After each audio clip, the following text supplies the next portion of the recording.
First, I want to wish you guys happy Thanksgiving, and I wish you guys the best health and wealth for all of you guys and your family members while we navigate these turbulent times with NIO stock. So we got a lot to cover in this video. We got leaked images of Firefly, the interior, and what they said about it. Also, we got some news about Abu Dhabi, and then we also got some more statements from the CEO, and it's very important to analyze what he said there. So let's first start off with Abu Dhabi. So the new house there is opening today. Very nice, and we got some pictures to go along with it. Very typical new house, very cool, and I really hope that they sell a lot of cars there. And they're starting operations in the UAE. This is very good. Right? And NIO's shipping a lot of cars abroad. This is very good. All right, we hope they sell well in the UAE as well. And then, of course, quite recently, because Firefly is going to be announced and launched on NIO Day, some people were able to sit in the Firefly car early. And this is a leaked photo of the interior of the Firefly car. You can take a look at it. Looks very clean. Looks very nice. Right? And even though previous video, CEO said it won't be very cheap, okay? Meaning maybe it's not super affordable. You know, it's a relative term, right? Not very cheap. Who knows? Maybe very cheap in his mind is like cheap, like super cheap in our mind, right? But it looks really nice, and according to people that have sat in the car, they said even though it's a compact car, the spaciousness inside is actually excellent. Meaning they had some, according to them, they had some little tricks and tips and techniques to sort of make the interior bigger than what it actually seems. So that's very interesting. And people said, you know, wow, after looking at that car, they're going to get their wives to buy that car. They can get that car for their wife. Very interesting. So it's very positive reception with the Firefly car overall. I hope they can make this car really cheap so that we can sell a ton of these, right? We want to see like 10, 20, 30,000 units per month with Firefly sales, okay? That's what we want to see. We want to see massive sales with this car because, you know, it's relatively cheaper. So hopefully that's going to come to fruition, all right? Next up, of course, what the CEO said. The CEO was recently asked in an interview what he regrets the most after all these years. And it's the 10th year anniversary of NIO, right? So what does he regret the most?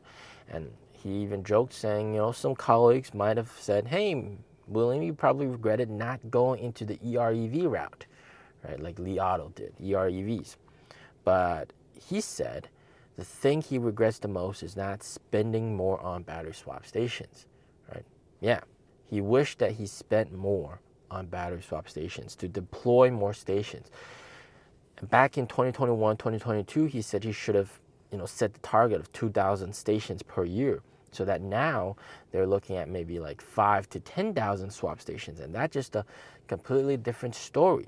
And from his perspective, you know, the difference between having 1,000 swap stations and 10,000 swap stations isn't tenfold, it's 100-fold because of the convenience factor, right? So it's going to really benefit their sales.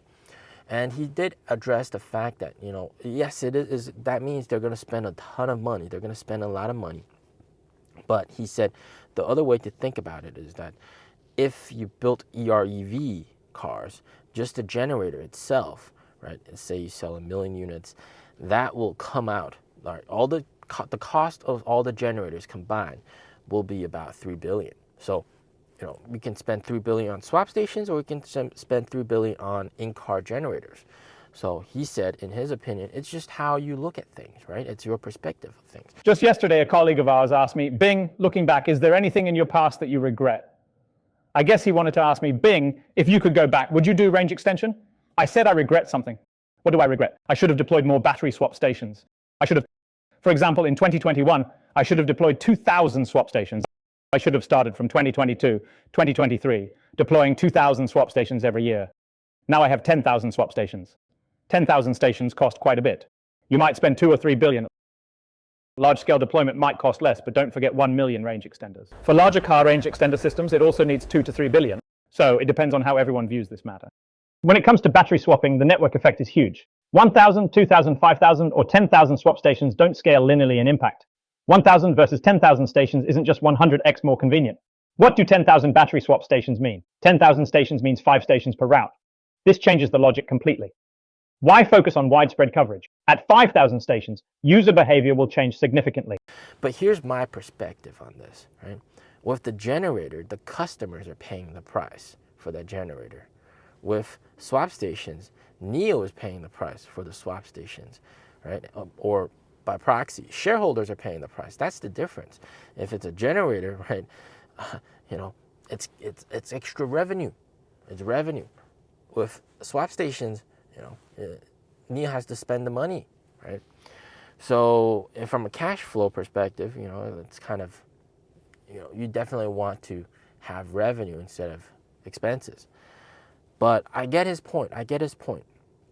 And he does seem to say that it doesn't make sense to go with EREVs here in China anymore because of the expansive infrastructure out there. So really, it doesn't make sense to go with EREV anymore. So they're not going to build an EREV here in China, but that also confirms the fact that they're going to have EREVs abroad, in Egypt maybe, in some of the Middle Eastern countries, because the infrastructure isn't so developed, okay?